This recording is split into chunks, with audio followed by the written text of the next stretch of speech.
Hi everyone, Telugu stock channel స్వాగతం. Stock market basic సిరీస్లో ఇది నా రెండో వీడియో. ఫస్ట్ వీడియో మనం స్టాక్ మార్కెట్లో అసలు ఎందుకు ఇన్వెస్ట్ చేయాలి అనేది నేర్చుకున్నాము. ఇప్పుడు స్టాక్స్ అంటే ఏంటి, లేదా స్టాక్ మార్కెట్ అంటే ఏమిటి, అలాగే స్టాక్స్ ట్రేడింగ్ ఎలా జరుగుతుంది అనేది మనం ఈరోజు చూద్దాం. సో ఫస్ట్గా వాట్ ఆర్ స్టాక్స్? స్టాక్స్ అంటే ఏంటి? మనం స్టాక్స్ అన్న, షేర్స్ అన్న, సెక్యూరిటీస్ అన్న ఒకటే మీనింగ్ వస్తుంది. సో స్టాక్స్ ఏంటి అంటే ఫస్ట్ ఒక ఎగ్జాంపుల్తో చూద్దాం. ఫస్ట్ మీ ఫ్రెండ్స్ ఇద్దరు ఒక వెంచర్స్ లాంటివి ఫామ్ చేసుకొని వెంచర్లో అపార్ట్మెంట్స్ కట్టి అమ్ముదామని ఒక ప్లాన్ వేసుకున్నారు. సో దానికోసం వాళ్ళకి కావాల్సినంత డబ్బులు వాళ్ళ దగ్గర లేవనుకుందాం. ఆల్రెడీ కొంత డబ్బులు ఉన్నాయి వాళ్ళ దగ్గర, ఒక 70% ఉన్నాయి అనుకుందాం. ఇంకొక 30% అమౌంట్ కావాల్సి వస్తుంది వాళ్ళకి. సో అలాంటప్పుడు వాళ్ళు వేరే ఇన్వెస్టర్స్ కోసం వెతుకుతారు. సో ఆ ఇన్వెస్టర్స్ లో ఎవరైతే మిగిలిన 30% ఇస్తారో వాళ్ళ ఇన్వెస్ట్ చేసిన అమౌంట్ ద్వారా వాళ్ళకి అందులో ఎంత వాటా ఉంది అని చెప్పి వాళ్ళ పర్సంటేజెస్ వాళ్ళు క్యాలిక్యులేట్ చేసుకుంటారు. సో ఇక్కడ ఇన్వెస్టర్స్ ఎవరైతే ఉన్నారో ఇన్వెస్టర్ ఇచ్చిన అమౌంట్ కి ఎంత పర్సంటేజ్ వాటా వస్తుంది అనేది ఎలా అయితే డివైడ్ చేసుకుంటారో అదే విధంగా ఇప్పుడు నాకు డీమార్ట్ అనే ఒక కంపెనీ ఉంది. సో మనం డీమార్ట్ ని బయట చూస్తూనే ఉన్నాం. సపోజ్ డీమార్ట్ వాడు ఎక్స్పాన్షన్ అవుదాం అని అనుకుంటున్నాడు. సో ఎక్స్పాన్షన్ అవుదాం అంటే వాడికి ఒక కొత్త డీమార్ట్ షాప్ వేరే ఊళ్ళల్లో ఓపెన్ చేద్దాం అని అనుకుంటున్నాడు. సో దానికి కావాల్సిన డబ్బులు వాడి దగ్గర లేవనుకోండి. అలాంటప్పుడు ఆ డబ్బులు మన దగ్గర నుంచి తీసుకోవచ్చు, మన లాంటి చిన్న చిన్న ఇన్వెస్టర్స్ నుంచి కూడా తీసుకోవచ్చు. సో అందుకోసం అని చెప్పి వాళ్ళు షేర్స్ ఇష్యూ చేయడం జరుగుతుంది. అంటే ఆ కంపెనీలో ఒక చిన్న వాటాని మనకి ఇస్తారు. సో ఆ వాటాకి సంబంధించిన అమౌంట్ ఏదైతే ఉందో అది మన దగ్గర నుంచి తీసుకొని వాళ్ళు బిజినెస్ చేసుకొని రన్ చేసుకుంటారు. అయితే మీ ఫ్రెండ్స్ చేసే ఈ వెంచర్ బిజినెస్ కి అండ్ డీమార్క్స్ చేసే స్టాక్స్ బిజినెస్ కి తేడా ఉంది. ఏంటా తేడా అంటే ఇప్పుడు సపోజ్ మీరు ఈ వెంచర్ అండ్ అపార్ట్మెంట్స్ లో కనుక మీరు ఇన్వెస్ట్మెంట్ చేస్తే మీరు ఏ రోజైతే మీరు అపార్ట్మెంట్ కానీ ఆ వెంచర్ కానీ అమ్ముతారో అప్పుడు మీకు ప్రాఫిట్ వస్తుంది. సో ఇక్కడ మీకు ఏదైతే ఆస్తి ఉందో వెంచర్ కానీ అపార్ట్మెంట్ కానీ దాన్ని మీరు అమ్మగలరు. బట్ ఏదైతే మనం స్టాక్ మార్కెట్ లో ఈ డీమార్ట్ ఇష్యూ చేసిన షేర్స్ కానీ స్టాక్స్ కానీ లేకపోతే సెక్యూరిటీస్ కానీ ఏదైతే మనం బై చేస్తామో దీని ద్వారా డీమార్ట్ యొక్క ఆస్తి మీద ఎలాంటి హక్కు మనకు ఉండదు. అంటే ఇప్పుడు సపోజ్ మీకు చాలా పెద్ద షేర్ ఉన్నా సరే డీమార్ట్ లో ఒక ఆస్తిని అమ్మాలి అంటే అమ్మలేరు. సో మీకు ఇచ్చేవి ఒక ఆస్తి మీద టెంపరరీ హక్కులు మాత్రమే. సో మీ హక్కుని ఒకళ్ళ దగ్గర నుంచి ఇంకొకళ్ళకి ట్రాన్స్ఫర్ చేయొచ్చే తప్ప ఆ ఆస్తిని మాత్రం ఆ డీమార్ట్ షాప్ ని మాత్రం మీరు ఏ విధంగా దాన్ని మూవ్ చేయలేరు, లేదా అంటే కొనలేరు, అమ్మలేరు అని అనుకోవచ్చు. రైట్. సో ఇది మనకి షేర్ అంటే సింపుల్ గా ఒక టెంపరరీ హక్కు. ఒక ఆస్తి మీద మీకు ఒక కంపెనీకి సంబంధించిన ఆస్తి మీద అది టెంపరరీ హక్కు. ఆ టెంపరరీ హక్కుని మీరు ఒకళ్ళ నుంచి ఇంకొకళ్ళకి ట్రాన్స్ఫర్ చేయగలరే తప్ప ఆ కంపెనీ యొక్క ఆస్తిని మనం మళ్ళీ సెల్ చేయలేము. ఇది మనకి stocks. So stock market and stock exchanges ఏంటి? ఇప్పుడు నేను ఆల్రెడీ ఒక ఎగ్జాంపుల్ చెప్పాను. ఇప్పుడు డీమార్ట్ అనే వాళ్ళకి బిజినెస్ ఎక్స్పాన్షన్ కోసం డబ్బులు అవసరమైంది. ఆ డబ్బులు మన దాంటి చిన్న చిన్న ఇన్వెస్టర్స్ నుంచి కలెక్ట్ చేసుకున్నారు. ఫస్ట్ ఆ చిన్న చిన్న ఇన్వెస్టర్స్ నుంచి ఎలా కలెక్ట్ చేసుకుంటారు అంటే డైరెక్ట్ గా మనం ఏమి డీమార్ట్ వాడు మన చిన్న చిన్న ఇన్వెస్టర్స్ ని వెతుక్కుంటున్నాడు. జనరల్ గా ఆ చిన్న చిన్న ఇన్వెస్టర్స్ అందరూ కలెక్టివ్ గా ఒక ప్లేస్ లో ఉంటారు. ఎక్కడ అంటే స్టాక్ ఎక్స్చేంజెస్. మన దగ్గర 2 స్టాక్ ఎక్స్చేంజెస్ ఉన్నాయి, Bombay stock exchange, national stock exchange. Actual గా మనకి ఇండియాలో 28 స్టాక్ ఎక్స్చేంజ్లు ఉన్నాయి. బట్ మనకు బాగా తెలిసిన 2 స్టాక్ ఎక్స్చేంజ్లు Bombay stock exchange and national stock exchange.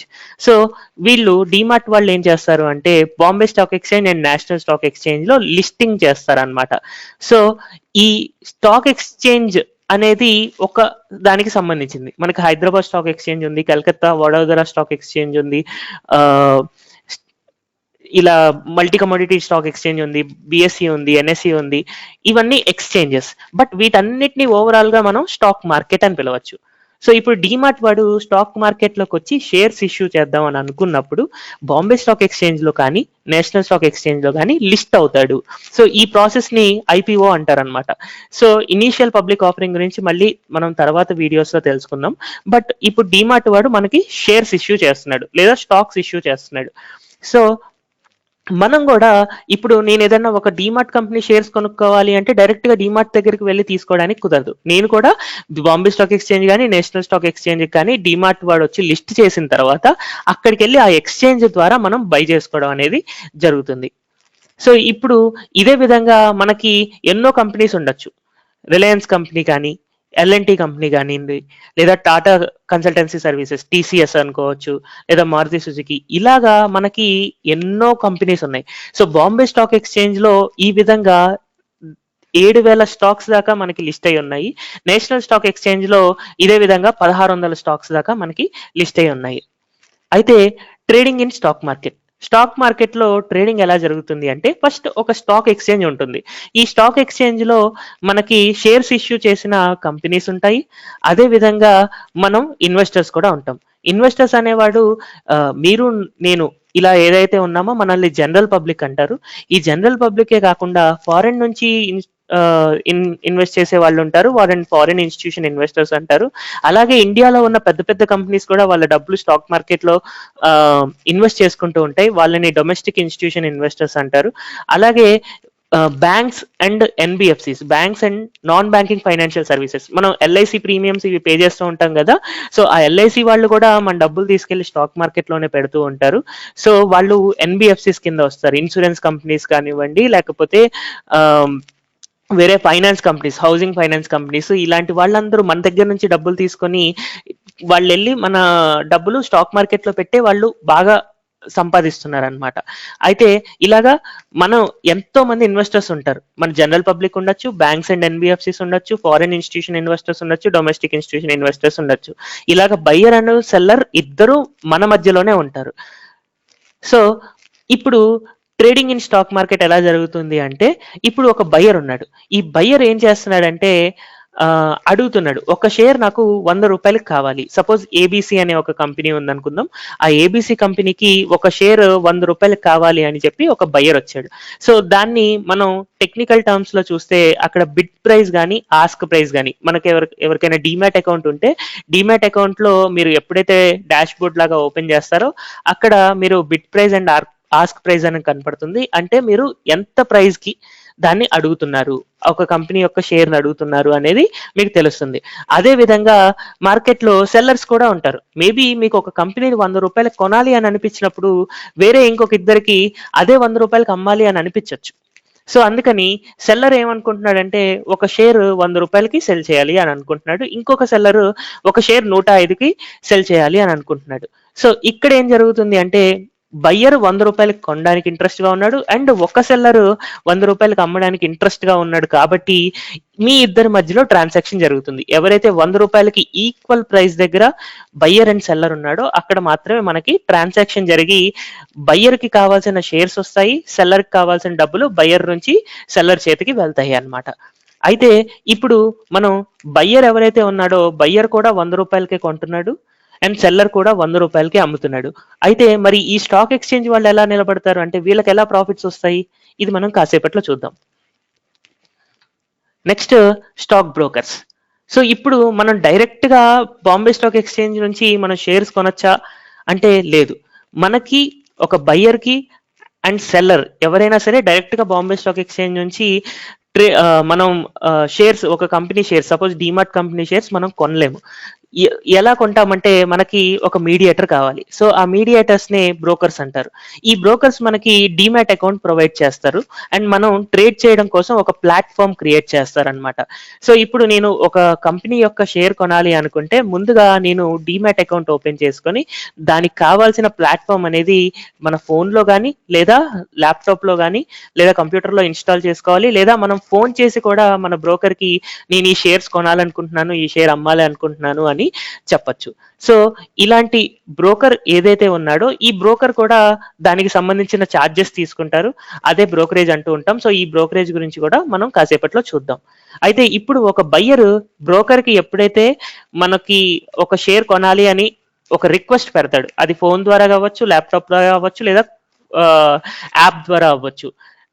ఆ రిక్వెస్ట్ కి సంబంధించిన డబ్బులు కనుక మన బయ్యర్ దగ్గర ఉంటే అప్పుడు బయ్యర్ దగ్గర నుంచి ఉన్న డబ్బుల్ని హోల్డ్ చేసి ఈ బ్రోకరేజ్ ఫర్మ్ ఏం చేస్తుంది అంటే బాంబే స్టాక్ ఎక్స్చేంజ్ కి అదే ఆర్డర్ ని పంపిస్తుంది. తర్వాత సెల్లర్ కొనాలన్నా కూడా వాళ్ళు ఇంకొక బ్రోకర్ తో కాంటాక్ట్ అయి ఉంటారు. సో ఇక్కడ సెల్లర్ నేను ఈ కంపెనీ షేర్ ని అమ్ముదాం అనుకుంటున్నాను అని వాళ్ళ బ్రోకర్ కి చెప్తే వాళ్ళ బ్రోకర్ కూడా మళ్ళీ బాంబే స్టాక్ ఎక్స్చేంజ్ కి దాన్ని ఫార్వర్డ్ చేస్తాడు. సో బయ్యర్ అండ్ సెల్లర్ ఇద్దరు ఈక్వల్ గా ఏ ప్రైస్ దగ్గర అయితే మనకి మ్యాచ్ అవుతుందో అక్కడ బయ్యర్ దగ్గర నుంచి డబ్బులు సెల్లర్ కి ట్రాన్స్ఫర్ అవుతాయి, సెల్లర్ దగ్గర నుంచి షేర్స్ బయ్యర్ కి ట్రాన్స్ఫర్ అవుతాయి. ఇలాగా మనకి స్టాక్ బ్రోకింగ్ ఫర్మ్స్ అనేవి మనం బై చేయడానికి సెల్ చేయడానికి ఉపయోగపడతాయి. ఈ స్టాక్ బ్రోకర్స్ ఎవరైతే ఉన్నారో వీళ్ళకి ఏ స్టాక్ ఎప్పుడు బై చేయాలి ఎప్పుడు సెల్ చేయాలి అనేది కరెక్ట్ గా తెలియదు. ఈ స్టాక్ బ్రోకర్స్ లో almost 90% of the stock brokers ఎవరైతే ఉన్నారో వాళ్ళకి ఎలాంటి నాలెడ్జ్ ఉండదు. బట్ మనం స్టాక్ బ్రోకర్స్ నుంచి ఊరికే సజెషన్స్ రావడం, మనకి మెసేజెస్ రావడం చూస్తూ ఉంటాము. వాళ్ళకి మెయిన్ బిజినెస్ ఏంటంటే మనల్ని యాక్టివ్ గా ఉంచడం. మనల్ని యాక్టివ్ గా ఉంచితేనే వాళ్ళకి డబ్బులు వస్తాయి. కాబట్టి వాళ్ళకున్న కొంత నాలెడ్జ్ యూజ్ చేసి మనకి బై అండ్ సెల్ సజెషన్స్ ఇస్తారే తప్ప వాళ్ళు ఆ బై సజెషన్స్ కానీ సెల్ సజెషన్స్ కానీ యూజ్ చేసి వాళ్ళు ట్రేడ్ చేయరు. జస్ట్ మన డబ్బులతో రిస్క్ తీసుకుంటా ఉంటారన్నమాట. సో అందుకని జనరల్ గా మీరు ఏదైనా డిమాట్ అకౌంట్ ఓపెన్ చేస్తే వాళ్ళు చెప్పే ట్రేడ్స్ ని నమ్మద్దు. వాటిల్లో చాలా రిస్క్ ఉంటుంది. మీరు లూజ్ అవడానికే చాలా చాలా ఎక్కువ ప్రాబిలిటీ ఉంటుంది. ఒకవేళ వాళ్ళు కనుక అదే టిప్స్ యూజ్ చేస్తూ వాళ్ళు ట్రేడింగ్ చేస్తున్నారా అని అడిగితే వాళ్ళు చేయరండి. వాళ్ళు వాళ్ళ డబ్బులతో రిస్క్ తీసుకోరు, కేవలం మీ డబ్బులతోనే రిస్క్ తీసుకుంటారు. మరి స్టాక్ బ్రోకర్స్ ఎలా డబ్బులు సంపాదిస్తారు? అలాగే Bombay stock exchange, Bombay stock exchange వాళ్ళు, నేషనల్ స్టాక్ ఎక్స్చేంజ్ వాళ్ళు and SEBI, security exchange board of India, highest authority అనమాట. ఇప్పుడు మరి బ్యాంక్స్ లో ఏమైనా ప్రాబ్లం వస్తే దాన్ని సాల్వ్ చేయగలిగింది రిజర్వ్ బ్యాంక్ ఆఫ్ ఇండియా. అలాగే ఈ స్టాక్ ఎక్స్చేంజెస్ లో కనుక ఏదైనా ప్రాబ్లం వస్తే దాన్ని సాల్వ్ చేసేది ఎవరు అంటే SEBI, security exchange board of India అనమాట. ఈవెన్ మీ బ్రోకర్స్ తో ప్రాబ్లం వచ్చినా కూడా అది సెబీ నోటీస్ కే వెళ్తుంది. సో ఇప్పుడు how stock brokers make money, stock brokers కి మనీ ఎలా వస్తాయి?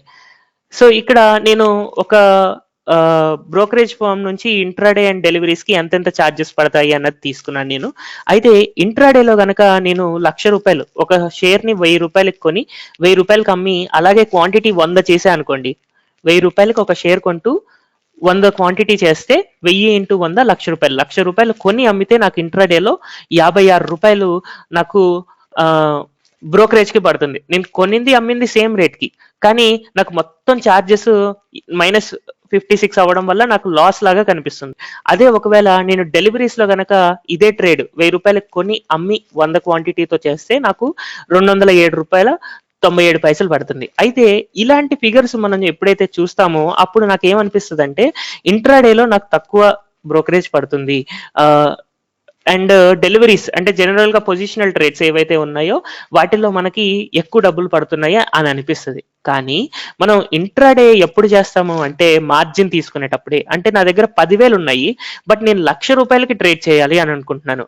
సో అప్పుడు మనకి జరిగేది ఏంటి అంటే నేను 10 టైమ్స్ మార్జిన్ తీసుకుంటున్నాను. నా దగ్గర 10,000 ఉన్నా కూడా అడిషనల్ 90,000 మార్జిన్ తీసుకొని ₹1,00,000కి నేను కొని అమ్ముతున్నాను అనమాట ఇక్కడ ఇంట్రాడేలో. సో ఇప్పుడు నాకు 10,000కి నాకు ₹56 పడుతుంది. అంటే నాకు పడే ఛార్జెస్ ఎంత అంటే 0.5657% నాకు బ్రోకరేజ్ పడుతుంది. బ్రోకరేజ్ అంటే మొత్తం ఛార్జెస్ అన్ని కలుపుకొని. సో ఈ బ్రోకరేజ్ ఒకసారి డైవర్సిఫికేషన్ చూద్దాం. బ్రోకరేజ్ అంటే మీ యొక్క డిమాట్ అకౌంట్ ఎవరైతే ఇచ్చారో వాళ్ళకి ₹20 పోతుంది అనమాట. అదే సెక్యూరిటీ ట్రాన్సాక్షన్ ట్యాక్స్. సో ఇప్పుడు మీరు స్టాక్స్ ఏవైతే ఉన్నాయో స్టాక్స్ కానీ షేర్స్ కానీ సెక్యూరిటీస్ కానీ అంటాం కదా, ఈ సెక్యూరిటీస్ ఒకళ్ళ చేతి నుంచి ఇంకొకళ్ళ చేతికి మారడం కోసం ట్రాన్సాక్షన్ జరుగుతుంది కదా, ఆ ట్రాన్సాక్షన్ కి సంబంధించిన ట్యాక్స్ ఎంత అంటే ₹25. అలాగే ఎక్స్చేంజ్ ట్రాన్సాక్షన్ ట్యాక్స్ అంటే మనకి బాంబే స్టాక్ ఎక్స్చేంజ్ అయితే బాంబే స్టాక్ ఎక్స్చేంజ్, లేదా నేషనల్ స్టాక్ ఎక్స్చేంజ్ అయితే నేషనల్ స్టాక్ ఎక్స్చేంజ్, వాళ్ళకి మనం పే చేసే ట్యాక్స్ ₹6.5 పోతుంది. తర్వాత జిఎస్టీ చూస్తే గవర్నమెంట్ కి 4.77 పే చేస్తున్నాము, సెబీకి 0.3 పే చేస్తున్నాం. అవన్నీ కలిపితే ₹56.57 నాకు పడుతుంది అనమాట. సో ఇలా ఉంది. ఇక్కడ నాకు ఇంట్రాడే చేస్తే గానీ నాకు బ్రోకరేజ్ ₹20 వెళ్తుంది. అదే నేను డెలివరీ ట్రేడ్ చేశాను అనుకోండి, నేను ఇక్కడ ₹1,00,000 క్యాపిటల్ కి నేను ట్రేడ్ చేస్తున్నాను అంటే నా దగ్గర ₹1,00,000 ఉండాల్సిందే. ఇంట్రాడేలో నేను 10,000 ఉన్నా కూడా నేను ₹1,00,000కి ట్రేడ్ చేయొచ్చు. ఇక్కడ ₹1,00,000 క్యాపిటల్ మొత్తం నాదే కాబట్టి దీంట్లో నాకు రిస్క్ తక్కువ ఉంటది. ఇక్కడ మనకి బ్రోకర్ అనేవాడు ఎలాంటి మార్జిన్ ఇవ్వట్లేదు. సో ఇప్పుడు నా ₹1,00,000 క్యాపిటల్‌కి నా బ్రోకరేజ్ గనుక నేను చూసుకుంటే కేవలం ₹207 పడుతున్నా సరే ఇక్కడ నా పర్సెంటేజ్ ఎంత ఉంది? 0.2079%. సో ఇక్కడ ఎప్పుడైతే నేను కంపేర్ చేసుకుంటే ఇంట్రాడేలో నాకు పడే పర్సెంటేజ్ బ్రోకరేజ్ పర్సెంటేజ్ వచ్చేసి 0.567%. బట్ ఇక్కడ బ్రోకరేజ్ పర్సెంటేజ్ వచ్చేసి 0.2079%. సో పర్సెంటేజెస్ లో చూసుకున్నప్పుడు మనకు కరెక్ట్ ఫిగర్స్ కనిపిస్తున్నాయి అన్నమాట. సో ఎందుకు అలాగా ఇంత తక్కువ డెలివరీ పొజిషన్స్ కి ఎందుకు ఇంత తక్కువ అంటే ఇక్కడ చూడండి, బ్రోకరేజ్ అనేది 0. వీడు బ్రోకరేజ్ తీసుకోవట్లేదు. ఎస్టిటి ₹200 పడింది, సెక్యూరిటీ ట్రాన్సాక్షన్ ట్యాక్స్. ఎందుకంటే ₹1,00,000 ట్రేడ్ చేశాం కాబట్టి ఇంత పడింది. అదే 10,000 ట్రేడ్ చేస్తుంటే ₹20 పడేది. సో ఇంట్రాడేలో ఎస్టిటి ₹25 పడుతుంది 10,000 ట్రేడ్ చేస్తున్నా కూడా. సో ఇది కూడా ఇంట్రాడేలోనే ఎక్కువ. బ్రోకరేజ్ ఇంట్రాడేలోనే ఎక్కువ, ఎస్టిటి కూడా ఇంట్రాడేలోనే ఎక్కువ. ఎక్స్చేంజ్ ట్రాన్సాక్షన్ ఛార్జెస్ మాత్రం కామన్ గా ఉన్నాయి 6.5. అలాగే జిఎస్టీ ఇంకా తగ్గింది చూడండి. ఇంట్రాడే చేస్తే మీ జిఎస్టీ 10,000కి ఇంట్రాడే ట్రేడ్ చేసినా సరే మీకు ₹4.77 పడింది. ఇక్కడ డెలివరీస్ లో 1.17% మాత్రమే పడింది. సెబీ ఛార్జెస్ అలాగే సేమ్ ఉన్నాయి. సో ఇప్పుడు మీకు మొత్తంగా మీకు లాస్ వచ్చేసి ₹207. అంటే ఈ లాస్ ఎందుకంటే సేమ్ ప్రైస్ కి కొని అమ్మాం కదా, అలాంటప్పుడు మిగిలిన ఛార్జెస్ ఏవైతే ఉన్నాయో ఆ ఛార్జెస్ వల్ల మనకు లాస్ వచ్చింది. ఆ లాస్ ₹207 అయింది. సో మనం ఏ విధంగా చూసుకున్నా కూడా మన బ్రోకరేజ్ అనేది ఇంట్రాడేలోనే ఎక్కువ. బట్ మన ఫిగర్ చూసినప్పుడు ఇక్కడ 56,207 అని నేను కంపేర్ చేసుకుంటే అలాంటప్పుడు డెలివరీస్ లో నాకు ఎక్కువ బ్రోకరేజ్ పడుతున్నట్టు అనిపిస్తుంది, కానీ మనకు తక్కువ బ్రోకరేజ్ డెలివరీస్ లోనే పడుతుంది అనమాట. సో డెలివరీ పొజిషన్స్ చేయడం ద్వారా మనం హ్యాపీగా ఉంటాం. అయితే ఇప్పుడు ఇందాక చెప్పాను కదా, మనకి బాంబే స్టాక్ ఎక్స్చేంజ్ ఎలా సర్వైవ్ అవుతుంది అంటే ఈ ఎక్స్చేంజ్ ట్రాన్సాక్షన్ ఛార్జెస్ ఏవైతే ఉన్నాయో ఇవి తీసుకోవడం ద్వారా ప్రతి ఒక్క ట్రేడ్ కి exchange transaction taxes, security transaction taxes తీసుకొని ఈ మనీతో వాళ్ళకి ప్రాఫిట్స్ వస్తాయి అనమాట, బాంబే స్టాక్ ఎక్స్చేంజ్ కానీ నేషనల్ స్టాక్ ఎక్స్చేంజ్ కానీ. బట్ బ్రోకర్స్ కి ఎప్పుడు డబ్బులు వస్తాయి? బ్రోకర్స్ కి ఎప్పుడు డబ్బులు వస్తాయి అంటే మీరు ఇంట్రాడే ట్రేడింగ్ చేసినప్పుడు చాలా ఎక్కువ డబ్బులు వస్తాయి. జనరల్ ట్రేడింగ్ చేస్తే వాళ్ళకి పెద్దగా డబ్బులు రావు. ఇది ఒక ఫేమస్ సంస్థ. సో వీళ్ళు ఏంటంటే వీళ్ళు 0 బ్రోకరేజ్ ఇస్తున్నారు. బట్ చాలా మంది ఇంకా ₹10, ₹20, ₹50 అలా ఛార్జ్ చేస్తూ ఉంటారు. సో మీకు డెలివరీస్ లో తక్కువ బ్రోకరేజ్ ఉంటుంది, ఇంట్రాడేలో ఎక్కువ బ్రోకరేజ్ ఉంటుంది. కాబట్టి చాలా మంది బ్రోకరేజ్ సంస్థలు మిమ్మల్ని ఇంట్రాడేకి, ఫ్యూచర్స్ కి, ఆప్షన్స్ కి ఎక్కడైతే మీరు ఎక్కువ బ్రోకరేజ్ పే చేస్తారో వాటికి ఎంకరేజ్ అయ్యేలాగా మీకు ట్రేడ్స్ ఇస్తూ ఉంటాయి. మీరు సక్సెస్ అవ్వండి, లూజ్ అవ్వండి, వాళ్ళకి అనవసరం. బట్ మీకు మీరు ఎక్కువ ట్రాన్సాక్షన్స్ చేస్తే వాళ్ళకి ఎక్కువ డబ్బులు వస్తాయి కాబట్టి బ్రోకర్స్ ఎక్కువ ట్రేడ్స్ ఇస్తారనమాట. సో బ్రోకర్ ఇచ్చే ట్రేడ్స్ ని ఎంత తక్కువగా నమ్మితే అంత మంచిది. లేదా వాళ్ళు ఇచ్చిన ట్రేడ్స్ ని మీరు మళ్ళీ టెక్నికల్ అనాలిసిస్ లేదా ఫండమెంటల్ అనాలిసిస్ చేసుకుని అది ఎంతవరకు కరెక్ట్ అని మీ ఓన్ గా మీరు డెసిషన్ తీసుకోవడంలోనే మీరు సంపాదించడం అనేది ఉంటుంది. ఒకవేళ వాళ్ళు ట్రేడ్ ఇచ్చారు కదా అని మీరు గుడ్డిగా కనుక ట్రేడ్ చేస్తుంటే వాళ్ళు నష్టపోయేదే ఉండదు, మీరు నష్టపోయేదే ఉంటుంది. సో ఇది గుర్తుపెట్టుకొని ట్రేడ్ చేయండి. Thank you everyone for watching this video. మీకు ఈ వీడియో నచ్చినట్లయితే దయచేసి లైక్ చేయండి. ఇలాంటి మరిన్ని అప్డేట్స్ చూడడానికై సబ్స్క్రైబ్ బటన్ని ప్రెస్ చేయండి. ఈ వీడియోలో మీకు ఏవైనా సందేహాలు ఉంటే కింద కమెంట్ సెషన్లో కమెంట్ చేయండి. నా ద్వారా మీరు స్టాక్ మార్కెట్ గురించి ఇంకా ఇన్ఫర్మేషన్ తెలుసుకోవాలి అని అనుకుంటే నా ఫ్రీ సర్వీసెస్ని ఉపయోగించుకోవచ్చు. మొదటిగా నా బ్లాగ్ ద్వారా మీరు స్టాక్ మార్కెట్ ఫ్లక్చుయేషన్స్ గురించి నా వ్యూస్ ఎలా ఉంటాయో మీరు చదివి తెలుసుకోవచ్చు. అలాగే మీరు నా టెలిగ్రామ్ గ్రూప్లో యాడ్ అవ్వడం ద్వారా నా లాంగ్ టర్మ్ పోర్ట్ఫోలియోని ఫ్రీగా చూడొచ్చు. అలాగే మీరు నన్ను ఫేస్బుక్ అండ్ ట్విట్టర్ ద్వారా కూడా ఫాలో అవ్వచ్చు. వీటికి సంబంధించిన లింక్స్ నేను కింద డిస్క్రిప్షన్ సెక్షన్లో ఉంచడం జరుగుతుంది. దీంతో పాటుగా నా పెయిడ్ సర్వీసెస్లోకి వెళ్తే 2019లో నా నుంచి డైరెక్ట్గా లేదా ఆన్లైన్లో క్లాసెస్ తీసుకోవాలి అని అనుకుంటే నా ఫీజు ₹20,000. ఈ క్లాసెస్ ద్వారా నేను ఇంట్రాడే కానీ, ఫ్యూచర్ అండ్ ఆప్షన్స్ కానీ, ఎలాంటి ఫండ్ మేనేజ్మెంట్ కానీ, అలాగే స్టాక్ టిప్స్ కానీ ఇవ్వడం జరగదు. మీకు మీ ఓన్గా స్టాక్స్ని ఎలా చూస్ చేసుకోవాలి, ఎలా బై చేయాలి, ఎలా సెల్ చేయాలి అని మీ ఓన్గా మీరు చేసుకునేలాగా నేను ట్రైన్ చేయడం కోసం మీకు మొదటిగా బేసిక్స్ ఆఫ్ స్టాక్ మార్కెట్, అసలు స్టాక్ మార్కెట్ అంటే ఏంటి, స్టాక్ వాల్యూస్ ఎందుకు పెరుగుతుంటాయి, ఎందుకు తగ్గుతూ ఉంటాయి అనేది బేసిక్స్ ఆఫ్ స్టాక్ మార్కెట్లో టీచ్ చేయడం జరుగుతుంది.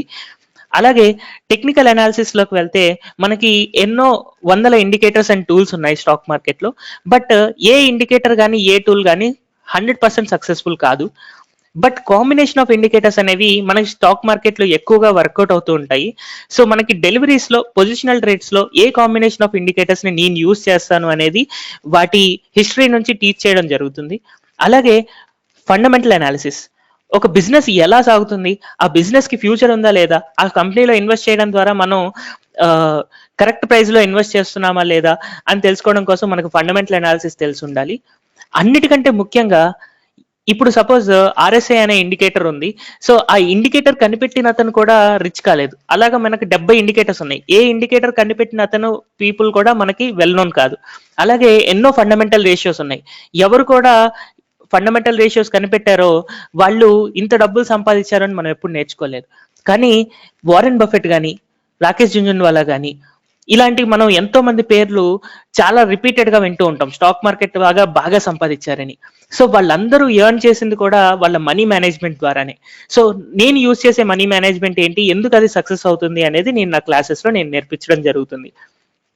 అలాగే మోడ్ ఆఫ్ క్లాసెస్ లోకి వెళ్తే, నేను హైదరాబాద్ కానీ హైదరాబాద్ చుట్టుపక్కల ఉన్న ప్రాంతాల వాళ్ళు నా దగ్గర నుంచి ఆఫ్లైన్ క్లాసెస్ డైరెక్ట్ గా నా ఆఫీస్ కి వచ్చి క్లాసెస్ తీసుకోవచ్చు.